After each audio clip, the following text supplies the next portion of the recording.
পৃথিবীর জমিনে কম বেশি ৫,৫০০ ধর্ম আছে। কত? ৫,৫০০ কম বেশ ধর্ম আছে।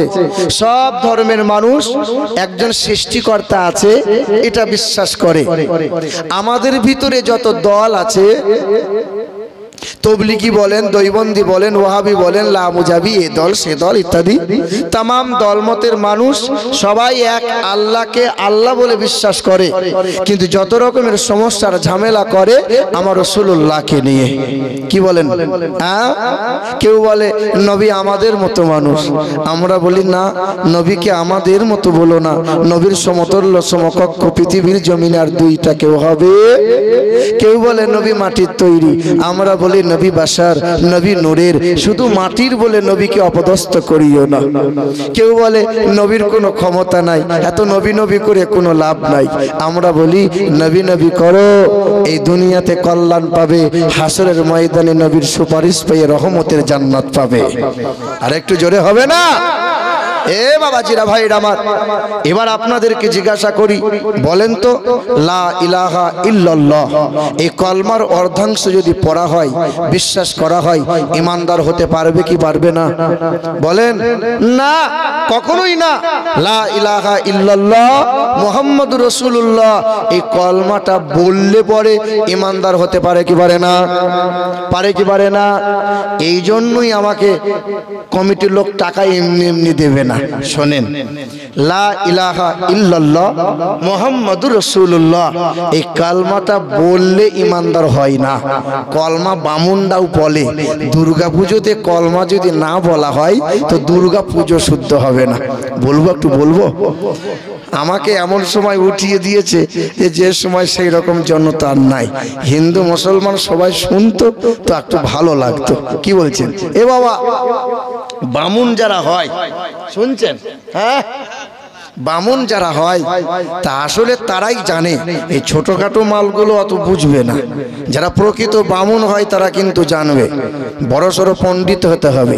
বেদে লেখা আছে, যেমন পূজা অর্চনা করে সেই সময় মন্ত্র পাঠ করতে হয়। সংক্ষিপ্ত আকারে বলি, ও নমো হদারমিন্দ্র হদারমিন্দ্র মহাশরিন্দ্রম ঈশ্বর সর্বস্ব জগতং, ও নমো ইয়া দেবী সর্বভূত শান্তি রূপে, ওম নমস্তু তস্যৈ নমঃ নমোঃ আল্লাং জষ্টাং ষষ্টাং পুরনাং পন্নাং বরম্ভরং লা আম সন্তা সরোতি শতপতি মর্মেহে সুন্দরম মঙ্গলম। উত্তর নারায়ণ বেদ অনকহি পঞ্চম পরিচ্ছেদে বলা হয়, লা ইলাহা হরতি পাপম ইল্লু ইলহা পরম পদম, জন্ম বৈকুণ্ঠ পরবাপ ইনোতীত জপি নামে মুহাম্মদং ঈশ্বর সর্বস্ব জগতং ব্রহ্ম সর্বদং খালিদং ধর্মবাহং পাপমাদং আল্লাহ ইল্লাল্লাহ অনাদি স্বরূপাই জগতং মায়নং পশু সিদ্ধনম জলচরণম। ও নমো পূর্ণমাদং পূর্ণমিদং পূর্ণমুদ্দেশ্য পূর্ণবচিত্তে পূর্ণমাদং পূর্ণবশিষ্যতে। ও নমো হতা ইয়া দেবী সর্বভূতে শান্তিরূপে, ওম নমস্তু তস্যৈ নমঃ নমোঃ। তো ইত্যাদি আমি সংক্ষিপ্ত আকারে কেটে কেটে আপনাদেরকে শোনালাম। এখানে বলা হয় যে পৃথিবীর জমিনে যদি কোনো মানব কল্যাণ লাভ করতে চাই তো আল্লাং জষ্টাং ষষ্টাং পুরনাং পন্নাং বরম্বরাং ঈশ্বর সর্বস্ব জগতং, যিনি গোটা জাহানের বাদশাহ, যিনি আল্লাহ, তিনি জ্যেষ্ঠ, তিনি শ্রেষ্ঠ, যিনি মহাপ্রতিপালক, লা ইলাহা হরতি পাপম ইল্লু ইলহা পরম পদম। তোমরা যদি উচ্চ পদবী লাভ করো তো জন্মের পর থেকে শুধু আল্লাহ আল্লাহ নামের জপ করো, জন্ম বৈকুণ্ঠ পরবাপ ইনোতীত জপি নামে মুহাম্মদান। আর জন্মের পর থেকে যদি তোমরা নবী নবী নবী নবী নাম জপ করতে পারো তো তোমরা স্বর্গ লাভ করিবে, তোমাদের নাজাত হয়ে যাবে। জোরে বলো। তো লা ইলাহা ইল্লাল্লাহ মুহাম্মাদুর রাসূলুল্লাহ এই কলমাটা বললে ঈমানদার হয় না। উলামা হযরতরা জানে ইকরারু বিল লিসান তাসদীকু বিল জিনান আল আমালু ওয়াল আরকান। মুখে যেমন আপনাকে বলা লাগবে, মনে প্রাণে বিশ্বাস করা লাগবে, ঠিক তেমনি তার আহকামগুলো, আল্লাহ আল্লাহ রাসূলের আরকানগুলো আপনাকে পালন করা লাগবে, তবেই আপনাকে ঈমানদার বলা যাবে। বাবাজিরা আমার, একটা গল্প আমার মনে পড়ে গেল, বলি আপনাদেরকে, বলি। ইউটিউবে আছে বোধহয় গল্পটা, শোনেন। অনেক জায়গাতে বলেছি। একটা রাজা ছিল জানেন তো, রানী একদিন রাজাকে বলছেন যে হুজুর, বিরাট রাজদরবারে কথা ভাবছেন, আর আপনার যে মেয়ে যুবতী হয়েছে, বিয়ে দিতে হবে, চিন্তা নাই? বলে হ্যাঁ তাও তো বটে। তা মন্ত্রীকে বলছে, মন্ত্রী, এই এলাকায় সবচেয়ে সুশিক্ষিত সুসুন্দর এইরকম একটা যুবককে নিয়ে আসো, আমার মেয়ের কন্যার বিয়ে দেবো, আর অর্ধেক রাজত্ব তাকে দেবো। তা মন্ত্রী বলছে, হুজুর, হাজার হাজার যুবকের ভোট পেয়ে আপনি রাজা হয়েছেন, আর বেঁচে বেঁচে একটা যুবককে নিয়ে টুক করে যদি মেয়ের বিয়ে দিয়ে দেন, তো অন্যান্য যুবকগুলো হিংসায় রাজদরবার গুঁড়িয়ে দেবে। তা কি করা যায়? তার লটারি কটা হোক, লটারি সিস্টেম করব, যে লটারিতে উত্তীর্ণ হবে সে রাজার জামাই হবে, তাহলে এলাকায় ঘোষণা করে দাও। মন্ত্রী কি করলো, ঢোল বাজিয়ে ঘোষণা করলো, কে হবে যাও রাজার জামাই হবে। চতুর্দিকে ঘোষণা করে দেয়া হলো, রাজ দরবারে তিনটে কথা দরজার সম্মুখে লিখে দেয়া হলো, তিনটে শর্ত যে পূরণ করতে পারবে সে হবে রাজার জামাই। তবে এক নম্বর শর্ত ভালো করে শোনো, দ্বিতীয় নম্বর শর্ত ভালো করে জানো। তিনটে শর্ত রাখা হয়েছে। বাবারা ভাইরা আমার, এলাকায় যত যুবক ছিল, এলাকায় যত নওজোয়ান অবিবাহিত ছিল, সবাই একে একে নামি দামি পোশাক পরে লম্বা লাইনে দাঁড়িয়ে গেল। মন্ত্রী তাকিয়ে তাকিয়ে দেখে তিন ছেলের বাপ, সেও দেখি লম্বা লাইনে। তো তিনটে ছেলে আছে, কাউকে বলো না, কদিন আর লাঙ্গল টানবো, আর সবজি চাষ করে কোমর বেঁকে গেল। একবার যদি কপালে লটারি লেগে যায়, রাজার জামাই হব, পায়ের উপরে পা তুলে বসে বসে দিন কাটাবো। লটারি কাটেন আপনারা? এ বাবা, চাতরা এলাকার মানুষ লটারি কাটেন? লটারি লটারি চলে, দিকে চলে না, চলে না? হে বাবা, ইয়া আইয়ুহাল্লাযীনা আমানু ইন্নামাল খামরু ওয়াল মাইসিরু ওয়াল আনসাবু ওয়াল আজলামু রিজসুম মিন আমালিশ শাইতান। তোমরা যারা মদ্যপান করো, তোমরা যারা জুয়ার আসরে বসো, তোমরা যারা মাঝে মধ্যে লটারি কাটো, ইন্নামাল খামরু ওয়াল মাইসিরু ওয়াল আনসাবু ওয়াল আজলামু, নিশ্চয়ই মদ্যপান করা, জুয়ার আসরে বসা, লটারি কাটা কাবিরা গুনাহ। কাহারো কাছে ভাগ্য নির্ধারণ করা। বর্তমান রেল স্টেশনে একজন ভাই আমার আংটি বিক্রি করছে, সবাইকে আংটি, কারো 2000 টাকা, কারো 3000 টাকা। ওকে বলছে 2000 টাকার আংটি যদি নাও, 4তলা বাড়ি হবে, 6টা গাড়ি হবে। সবাই লোভে পড়ে আংটি নেয়। আমি জিজ্ঞাসা করলাম, ভাই তোমার কি খবর? তুমি তো 10 বছর ধরে আংটি বিক্রি করলে, তোমার কাছে সম্পদ লুকিয়ে আছে, তুমি কেন নাও না? বলে হুজুর, কাউকে যেন বলো না। কথা বুঝতে পারছেন না? পাথর বিক্রি হচ্ছে, কাউকে হাত দেখিয়ে, দেখো আমার হাতটা। এই বাবাজিরা ভাইরা আমার, ইন্নামাল খামরু ওয়াল মাইসিরু ওয়াল আনসাবু ওয়াল আজলামু, মদ্যপান করা যেমন গুনাহ, লটারি কেটে উপার্জন করা তেমন গুনাহ। এ গুনাহ আল্লাহ সহজে মাফ করবে না। আল্লাহ পাক বলে গুনাহ কবিরা গুনাহ। বান্দা গুনাহ থেকে তওবা করে নিজে বাঁচিয়ে নাও, লটারি যেন কোনোদিন কাটিও না। এ বাবারা ভাইরা আমার, 1 মাস হয়ে গেল, তিনটে শর্তের কথা সবাই দেখে, আর পরে কেউ কিন্তু রাজদরবারে পৌঁছাতে পারে না। 1 নম্বর শর্ত হলো, রাজদরবারে পা দেওয়ার সাথে সাথে মুখটা ফেবিকুইক দিয়ে এঁটে নিতে হবে, মানে কথা বলা যাবে না। আর 2 নম্বর শর্ত হলো, রাজদরবারে পা দেওয়ার সঙ্গে সঙ্গে 1 মিনিটের মধ্যে প্রশ্নের উত্তর দিয়ে দিতে হবে। বেশি বেশিক্ষণ দাঁড়িয়ে থাকা যাবে না। আর 3 নম্বর শর্ত হলো শোনো, রাজা লিখে লিখে নয়, মুখে মুখে নয়, রাজা ইশারায় ইশারায় প্রশ্ন করবে আর ইশারায় ইশারায় উত্তর দিতে হবে। ইশারায় ইশারায় বুঝেন? এরকম প্রশ্ন হবে আর ইশারায় ইশারায় উত্তর দিতে হবে। 1 মাস চলে গেল, কারো দ্বারা হলো না। 2 মাস চলে গেল, কেউ পারলো না। 3.5 মাস হয়ে গেল, কারো দ্বারা সম্ভব নয়। কিন্তু লম্বা লম্বা লাইন হয়, কেউ লাইন দিয়ে আপনার উত্তীর্ণ হওয়া সম্ভব নয়। আপনার গ্রামের একটা গরিব ছেলে মাঝে মধ্যে মৌলভী সাহেবের খাবার বয়ে আনে আর ইমাম সাহেবের পাশে বসে কোরআন তেলাওয়াত করে, 5 ওয়াক্ত নামাজ পড়ে। ছেলেটার বাবা নাই, গরিব ছেলে। ওই ছেলে মাঝে মধ্যে ছাগল চড়াই রাখাল। ওই রাখাল বালকটা কোরআনের মোহাব্বত তার অন্তরে। কোরআন পড়া ছেলেটা রাখাল ছাগলগুলো তাড়িয়ে নিয়ে যায় আর তাকিয়ে তাকিয়ে দেখে কি ব্যাপার, ওই ইসলামপুরের রাস্তার বারে এত কেন ভিড় হয়? লম্বা লাইন। রাজা কি দুয়ারে সরকার করলো নাকি দেখতে হয়? দুয়ারে রেশন, দুয়ারে সরকার হচ্ছে না? টুক টুক টুক টুক করে চলে গেল। এই ছাগলগুলো এক কোণে বেঁধে দেওয়ার পরে লুঙ্গিটা ডবল করে বেঁধে নিল, লম্বা লাইনে দাঁড়িয়ে গেল। অন্যান্য ছেলেরা বলে, রাখাল তুই এখানে কি করবি বল? আমরা হবো রাজার জামাই। রাখাল ছাগল চড়া গাজা। মন্ত্রী বলে এ কথা বলা যাবে না, রাখাল হোক আর বাকাল হোক, যে হবে, যে 3টে শর্ত পূরণ করতে পারবে সেই হবে রাজার জামাই। সকালবেলায় নাম লিখে দিয়া হলো, বিকাল বেলায় রাখালের নাম ঘোষণা হয়। রাজার কাছে নাম যখন যায়, রাজা মুচকে মুচকে হেসে পার করে দেয়। এ তো রাখালে এবার লেখাপড়া জানে না। কত এমকম বিকম ঝমঝমওয়ালা ডিগ্রিওয়ালা ছেলে কত এলো আর কত গেল। রাখাল লেখাপড়া জানে না, একে ঝরম করে দেবো আর শ্রম করে চলে যাবে। এর দ্বারাই কোনো কিছু হবে না। হে যুবক নওজোয়ান, শুনে রেখে দাও, যার বুকে কোরআন থাকবে তাকে পৃথিবীর জমিনে কেউ ছোট করতে পারবে না।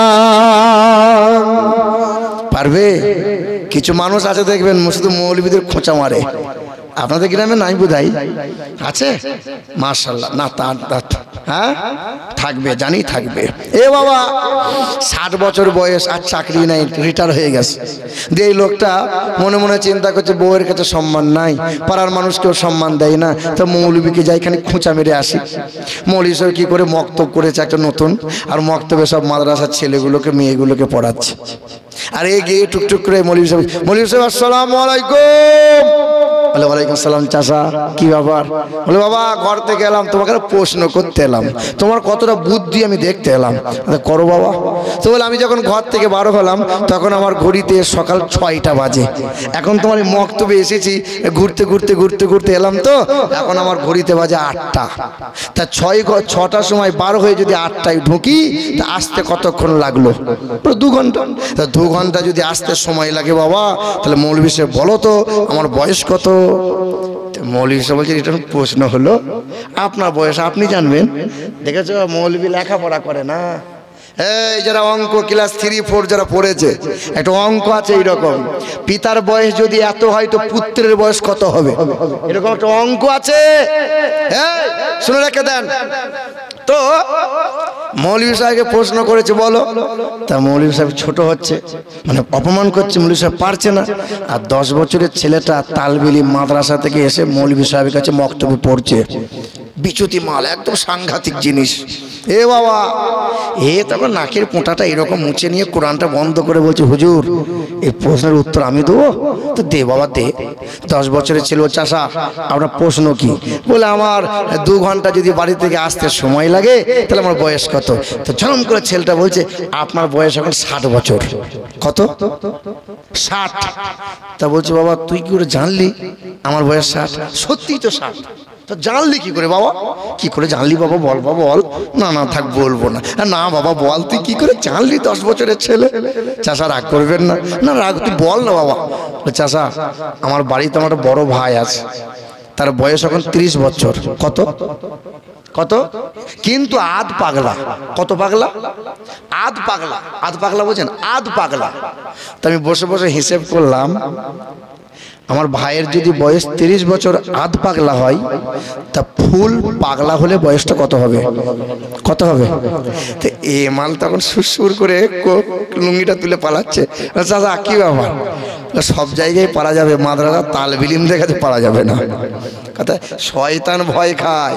মাদ্রাসার তালবিলিম যে রাস্তা দিয়ে যায়, 14 দিন শয়তান রাস্তা দিয়ে যায় না। হ্যাঁ হ্যাঁ, এ বাবাজিরা, মাদ্রাসা মক্তব হলো মানুষ তৈরির কারখানা। আব্বা জান, ভাই জানেরা, হে আমার মায়েরা, আমার বোনেরা, ওই রাখাল ছেলেটা কোরআন তেলাওয়াত করে, কোরআন শরীফের সূরাগুলো মুখস্থ করে, কিন্তু গরিবের ছেলে রাখাল তো কি হয়েছে, কোনো কর্ম তো ছোট নয় রে বাবা। ওই রাখাল যেমন দাঁড়ায়, রাজা মুচকি মুচকি হাসে, এ তো রাখাল, একে ঝরম করে দেবো, শরম করে পালাবে।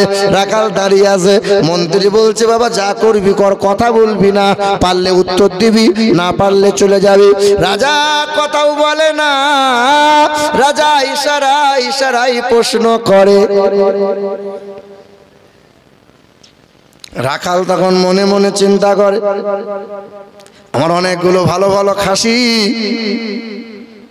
রাজস্থানের খাসি, কামঝোলা খাসি, রাজা হয়তো দেখে পছন্দ করেছে, একটা চাইছে। রাজা বলে কথা, না না একটা দেবো না। রাখালও কথা বলছে না। রাখাল তখন, রাজা বলছে, রাখাল চিন্তা করছে দুটো দিলাম, তিনটে চাইছে, আমি বাড়াবো না, দুটোই থাকলো, আমার দুটোই থাকলো, আর বাড়াবো না। কিছু সময় হয়ে গেল, রাজাও কথা বলে না, সব জনসমাজ থমকে গেল। রাজা কিছু সময় পরে, রাজা কিছু সময় পরে চিৎকার করে বলে, রাজা হ্যাঁ মন্ত্রী, ঘোষণা করে দাও 3.5 মাস পরে আমার রাখালকে যে প্রশ্নটা করেছে, যত যুবক এসেছিল সবাইকে এই প্রশ্নই করেছে, কেউ উত্তর দিতে পারে নাই। রাখাল যা জবাব দিয়েছে, রাখালের জবাব সঠিক হয়ে গেছে। ঘোষণা হয়ে গেল, রাজকন্যার কপালে হাত পড়ে গেল। হাই রে হাই, ঘুরে ঘুরে রাখাল আমার স্বামী হয়, তবে কপালে আল্লাহ যা লিখে রেখেছে রদ করার কারো ক্ষমতা নাই। বাবারা, ভাইরা আমার, রাজা তখন ঘোষণা করে বলে, মার্গো সাবান কোম্পানিকে খবর দাও, আর জান্নাতুল ফেরদাউস আতর কোম্পানিকে খবর দিয়ে 3 দিন গায়ে ঘষো, আতরে ডুবিয়ে রাখো, গা থেকে যেন হু হু করে সুগন্ধি বার হয়, ধুমধাম করে বিয়ে হবে। রাজার জামাই সেজে গেল, রাজকন্যার হাতে হাত পড়ে গেল, বিবাহ হয়ে গেল। রাজার জামাই মন খারাপ করে দাঁড়িয়ে রইল, এত বড় বালাখানা, এত বড় রাজপ্রাসাদ, না না এখানে আমার ঘুম হবে না, এই খাবার খেয়ে এখানে হজম হবে না। এমন সময় একজন প্রজা এসে বলে, হুজুর আপনি রাজার জামাই, এমন করে দাঁড়িয়ে রইবেন না, যান যান, আপনার জন্য অপেক্ষা করছে রাজকন্যা, আপনার বিবি ইন্তজার করে বসে আছে। রাখাল তখন রাজার জামাই হয়ে পা পা করে রাজকন্যার ঘরে গেছে, লম্বা লম্বা ঝাড়বাতি জলে আপনার গদিতে শুয়ে আছে, সোনার চামচে করে খাবার খাচ্ছে, আর মনে মনে চিন্তা করছে, এই সোনার চামচে করে যদি আমার মতো ব্যক্তি খাবার খায়, আমার পেটে তো ঘি হজম হয় না, এই খাবার খেলে আমার ডাইরেক্ট হয়ে যাবে, হজম হবে না, আর এই গদিতে শুলে পরে আমার ঘুম হবে না। রাজকন্যা বলে, ওগো আমার স্বামী, তুমি রাখাল বলে মনে মনে ভাবছো, তোমার মনটা খারাপ কেন দেখি? তুমি হয়তো মনে মনে চিন্তা করো, আমি রাজকন্যা, আমি তোমাকে স্বামী বলে মানবো কি মানবো না? না না, মনটা খারাপ করো না, আমি রাজকন্যা তো কি হয়েছে, তুমি আমার স্বামী, যতদিন বাঁচবো আমি তোমার সেবা করে যাবো, আমি তোমার কষ্ট হলে কাঁদবো, আমি তোমার সুখেতে আমি হাসবো, আমি হা হা, তুমি মন খারাপ করবে না। তবে একটা কারণে এখন তোমাকে ডাক দিলাম, বলো আমার স্বামী, বলো বলো। 3.5 মাস ধরে আমার বাবা প্রশ্ন করেছিল, কত শিক্ষিত ছিল, এলো আর গেল, কেউ জবাব দিতে পারলো না। তুমি তো লেখাপড়া তেমন জানো না, তুমি মাধ্যমিক পাস করো নাই, উচ্চ মাধ্যমিক দাও নাই, এমকম বিকম করো নাই, বিএড ডিএড করো নাই। আমার রাজা, আমার বাবা যেমন প্রশ্ন করলো, ঝরম করে উত্তর কেমনে দিলে বলো? যে খেপি, তোর বাপ তো প্রশ্ন করেনি, প্রশ্ন করেনি, আমার বাপ এরকম বলেনি, বলে প্রশ্ন নাকি খেপি, তোর বাপ বললো একটা দে, তাই বললো একটা দেবো না, দুটো দেবো। তোর বাবা আবার 3টে 4টে চাইছিল, আমি কিন্তু দুটোতেই রাজি ছিলাম, যে দুটোর বেশি আমি আর ছাগল দিতে পারবো না। বলে খেপা, যে বাবা সোনার চামচে খাবার খাওয়ায় তোমার 600 টাকার ছাগল কেন চাইতে যাবে? তবে আমার বাবা প্রশ্ন করেছিল, 3.5 মাস ধরে প্রশ্ন করেছিল, শোন এ তবলিগি জামাতের ছেলেরা তোরা শোন, এ দইবন্দি ছেলেরা তোরা শোন, এ আহলে হাদিস মুজাহিরা তোরা শোন, এক আল্লাহ আল্লাহ করলে পরে ইমানদার হওয়া যাবে কি যাবে না? এক আল্লাহ আল্লাহ করলে পরে জান্নাত পাওয়া যাবে কি যাবে না? কত শত মাযহাবের ছেলেরা এসেছিল, কেউ বলতে পারে নাই। তোমার মতো ছেলে সঙ্গে সঙ্গে বলেছিল এক আল্লাহ আল্লাহ করলে হবে না, আর একজনকে মেনে নিতে হবে, মুহাম্মাদুর রাসূলুল্লাহ। এরই নাম হলো কালমা লা ইলাহা ইল্লাল্লাহু মুহাম্মাদুর রাসূলুল্লাহ। আল্লাহুম্মা সাল্লি আলা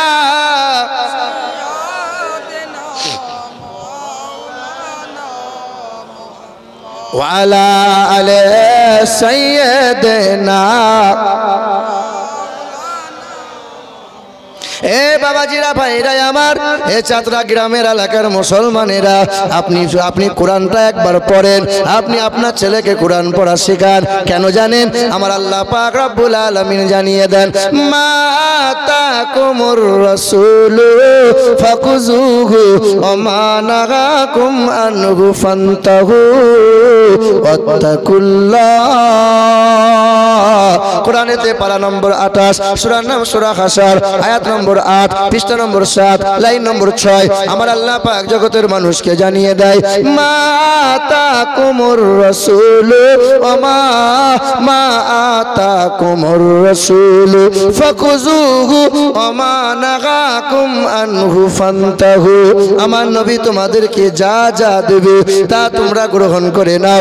আমার নবী যেমন করে খেতে বলে বান্দা তেমন করে খেয়ে নাও। আমার নবী যেমন করে শুতে বলে বান্দা তেমন করে শুয়ে নাও। আমার নবী যেমন করে চলতে বলে তেমন করে চলে নাও। আমার নবী যেমন করে পড়তে বলে বান্দা তেমন করে পড়ে নাও। আমার নবী যেমন যা যা বলে আমার নবীর কথা মেনে নাও। আমার নবী যা যা নিষেধ করে তা থেকে নিজেকে দূরে সরিয়ে নাও। তোমরা যদি নবীর তাবেদারি করে নাও, তোমরা যদি নবীর গোলামি করে নাও, ওয়াত্তাকুল্লাহ, সর্বদাই আল্লাহকে ভয় করবে।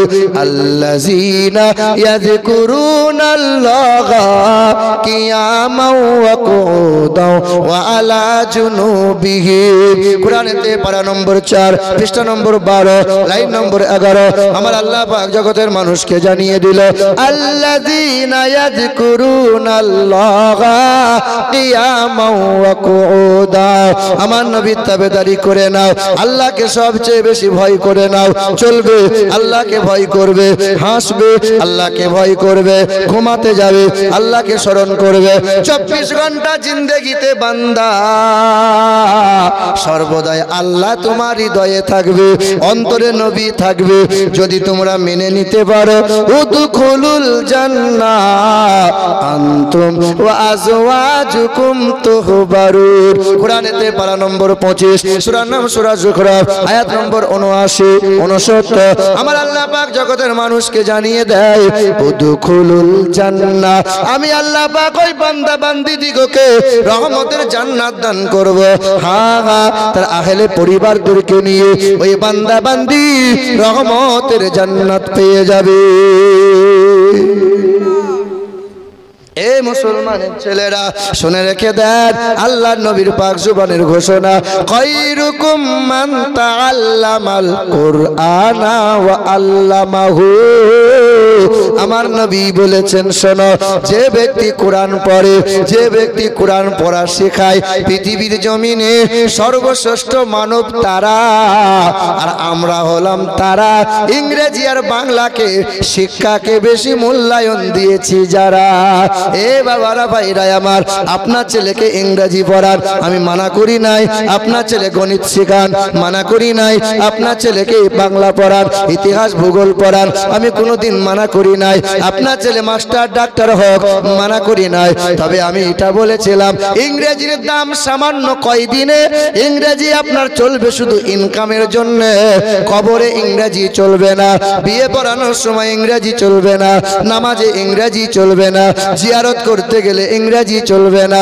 হ্যাঁ, কোরআন হলো আল্লাহর ভাষা, জমিনে নবীজির ভাষা, কবরের ভাষা, হাসরের ভাষা। আরবি শেখো, কোরআন পড়া নিজে শেখো, ছেলে মেয়েকে শিখাও, এহকালে নাজাত পাবে, পরকালে হাসতে হাসতে জান্নাতি হবে। কোন পড়া শেখাবে? যে আরবিটা শিখলে পরে, যে কোরআনটা বুকে নিলে পরে, ওই ছেলেটা কোনোদিন সুদের কারবার করবে না। যে কোরআনটা বুকে নিলে ওই ছেলে লটারি কোনোদিন কাটবে না। যে কোরআনটা বুকে রাখলে পরে বিয়ে করার সময় হারামের টাকা দাবি করবে না। সেই জিনিসটা কোরআন ও হাদিস। সমাজের আলেম উলামা যারা, আপনার এলাকায় কোনো একটা আলেমের নাম কি বলতে পারবেন যে আলেমটা বিয়ে করার সময় লাখ টাকা পণ নিয়েছে, 6 ভরি সোনা নিয়েছে?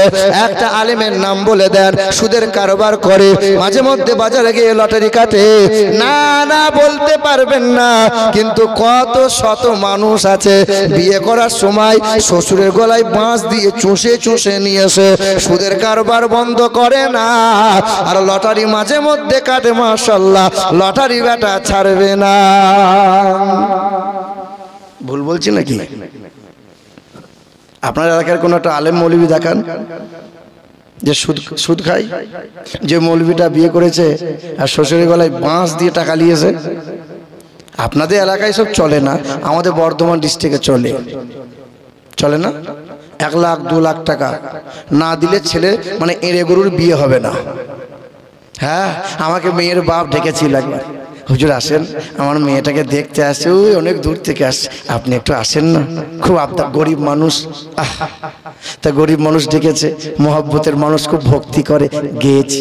আমি এক পাশে বসে আছি, ছেলের বাপ ছেলেটাকে নিয়ে এসছে, দিয়ে পাঁটাটাকে সামনে বসিয়ে রেখে দিয়েছে, দিয়ে বসিয়ে দিয়ে দর কষাকষি চলছে। মেয়ের বাপ, তুমি তো বিয়াই আমার হচ্ছই, তবে শোনো 1 লাখ টাকা কিন্তু লাগবে। আমি মনে মনে চিন্তা করছি, মনে হয় বাপ বোধহয় টাকা 1 লাখ টাকা দিয়ে রেখেছিল, টাকা চাইতে এসছে আজকে। তা মেয়ের বাপ তখন বলছে, বাবা রিক্সা চালিয়ে খাই গো, জমি জায়গা তেমন নাই ভাই আমার, 1 লাখ টাকা দিয়ে আমার পক্ষে সম্ভব নয়। আচ্ছা কাজ করেন, আপনার মেয়ে কিন্তু আমার বৌমা হচ্ছে, আর আপনাকে আমি বিয়াই করবই। এক কাজ করেন, 10,000 টাকা আমি ছেড়ে দিলাম, 90,000 টাকা দিয়েন। মানে নির্লজ্জ বেহায়া, টাকা দিয়ে রেখেছিলে নাকি? হ্যাঁ, টাকা দিয়ে রেখেছিলে। তো যেমন 2-4 কড়া করে বলেছি, সুর করে ছেলের হাত ধরে চলে যাচ্ছে, যা বেরিয়ে যেখান থেকে। এরকম সমাজে আছে না নাই?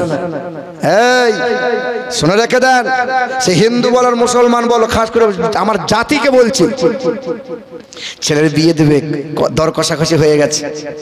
20 দিন আগে বিআইকে ফোন করছে, বিআই মশাই 50,000 টাকা দিতে হয়ে যায়, হাঁড়ি খরচা, গ্রামের লোককে ভোজ করে খাওয়াবো। ও 50,000 টাকা নিয়ে চলে এসছে, দিয়ে গ্রামের লোকে বিয়ের 2 দিন আগে ভোজ করছে, আর গোটা গ্রামের লোক ঝাঁপিয়ে উপর হয়ে খাচ্ছে। যে 5 ওয়াক্ত নামাজ পড়ে সেও চালাচ্ছে, যার 1.5 হাত দাড়ি সেও চালাচ্ছে, যে 4 বার হজ করেছে সেও চালাচ্ছে। শালা হারাম খোরের বাড়ি হারাম খেয়ে নিলে। দিয়ে মসজিদে গিয়ে বলছে, রব্বানা যালামনা, আল্লাহ তুমি কি আমার দোয়া কবুল করবে না? আল্লাহ যেন 5 তালা দিয়ে শুরু করে ফেরদাউস চলে যায়, আল্লাহ কোন জায়গায় যেন আমি আটকাই না।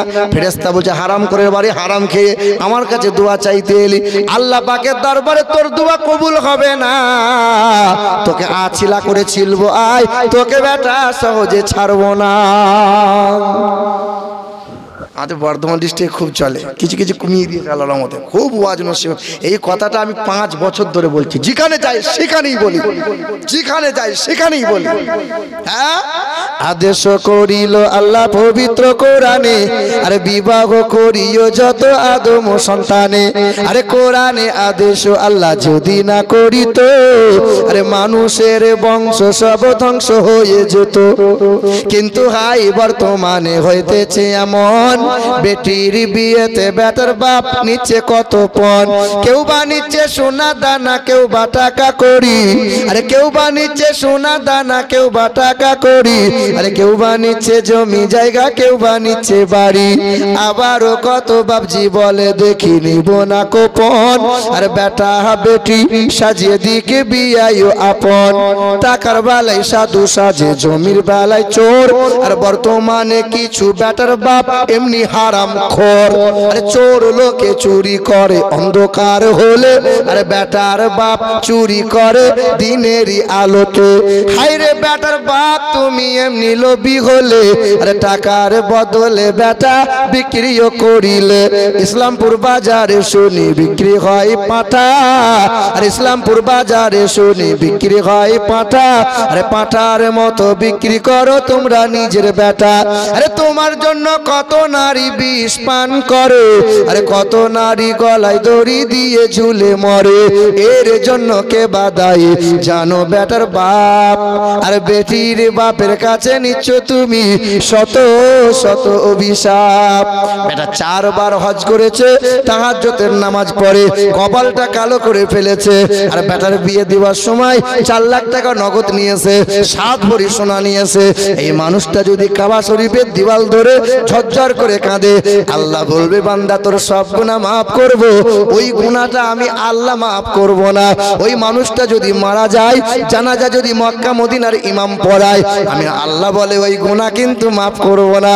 40 হবে, 4 দিন হবে, বড় হুজুররা এসে কুলকানি করে দিয়ে যাবে, তারপরেও আমি আল্লাহ মাফ করব না। মানুষের সাথে জড়িত পাপ কোনো হুজুর মাফ করাতে পারবে না, কোনো পীর সাহেব মাফ করাতে পারবে না, কাবা শরীফে তাওয়াফ করলেও মাফ করাতে পারবে না। আমি আল্লাহ বলেছি বান্দা তুমি যে ব্যক্তির কাছে অপরাধ করেছো, ওই ব্যক্তির কাছে মাফ চেয়ে নাও। ওই ব্যক্তি যদি তোমাকে মাফ করে দেয়, আমি আল্লাহ মাফ করে দেব। ওই যে হাজি বিবি ঘুমটা কেটে বসে আছে, দেখো দেখো ওই হাজি বিবি আবার বৌমা এসেছে, 3 মাস হয়ে গেছে। গরমের সময় বৌমা বলেছিল মা ঠান্ডা পানি একটা ফ্রিজ হলে ভালো হতো। শাশুড়ি বলে তোর বাপ ফ্রিজ দিয়ে বসে রেখেছে, ঠান্ডা পানি খাবে। 2 ভরি সোনাটা দিতে দেরি হয়েছে। আব্বা খুব গরিব মানুষ, দিন রাত শাশুড়িটা খোঁটা দেয়, দিন রাত খোঁটা দেয়। মেয়েটা দরজা বন্ধ করে, আমার মেয়েটা ঝরঝর ঝরঝর করে কাঁদে। আব্বাকেও বলে নাই, মাকে বলে নাই। আব্বা মাকে বললে পরে বাপ মা কষ্ট পাবে। হঠাৎ একদিন এসে বলছে মা তুই এত রোগা হয়ে গেলি কেন, তোর চোখ মুখ ঢুকে গেল কেন? সেদিন আব্বার বুকে জড়িয়ে ধরে তোমার মেয়েটা কেঁদেছিল আর বলেছিল আব্বা তোমার 2 ভরি সোনাটা দিতে দেরি হয়েছে বলে না দিন রাত আমার শাশুড়ি খোঁটা দেয়, দিন রাত খোঁটা দেয়। সেদিন আব্বা জমি জায়গা বিক্রি করে মেয়ের একটু সুখের জন্য সোনা দানা সব পুজিয়ে দিয়েছে। আমার মেয়েকে খোঁটা দিও না। যে মহিলা খোঁটা দেয় ওই মহিলার জন্য জান্নাত নাই, তাহাজ্জুদের নামাজ পড়লেও জান্নাত নাই। জান্নাত নাই মানে নবী বলেছেন জান্নাত নাই। এ আব্বা আমি আপনাকে বলে দিয়ে যাই, মনে পড়েনি যেদিন বিয়ে হয় ছেলের হাতটা নিয়ে মেয়ের হাতের উপরে চাপিয়ে দিয়ে দাদু কিংবা নানু এসে বলেছিল নানু ভাই তুমি আমার নাত জামাই, আমি তোমার নাতনি, আমার পত্নীটাকে তোমার হাতে আমানত বলে তুলে দিলাম। খুব কষ্ট করে যত্ন করে আমি লালিত পালিত করেছিলাম। নানা কিংবা দাদু নাতনির হাতটা নিয়ে ছেলের হাতে তুলে দিয়ে বলেছিল আমি তোমাকে আমানত দিলাম, আমানতের খেয়ানত করবে না। তোমার মতো ছেলেটা যখন বিয়ে করে বাড়ি নিয়ে আসলো, সেদিন 4 মাস পেরোতে না পেরোতে তুমি বলেছিলে তোর আব্বা কি দিয়েছে কি, তোর আব্বা এই দেয় না, তোর আব্বা ওই দেয় না। মুসলমান জাতি বিয়ে দেওয়ার এত শখ ছিল, গ্রামের লোককে এত খাওয়ানোর শখ ছিল, টাকা নাই ভিক করেন গা, ভিক করে ছেলের বিয়ে দেন গা। হ্যাঁ আমি গরিব ঘরের ছেলে, আমার যখন বিয়ে হয়েছিল আমার মায়ের টাকা ছিল না, আব্বার টাকা ছিল না, মা নিজের কানের জিনিসটা বিক্রি করে দিয়ে আমার বিয়ে দিয়েছিলেন, শখ ছিল বিয়ে দিয়েছিলেন।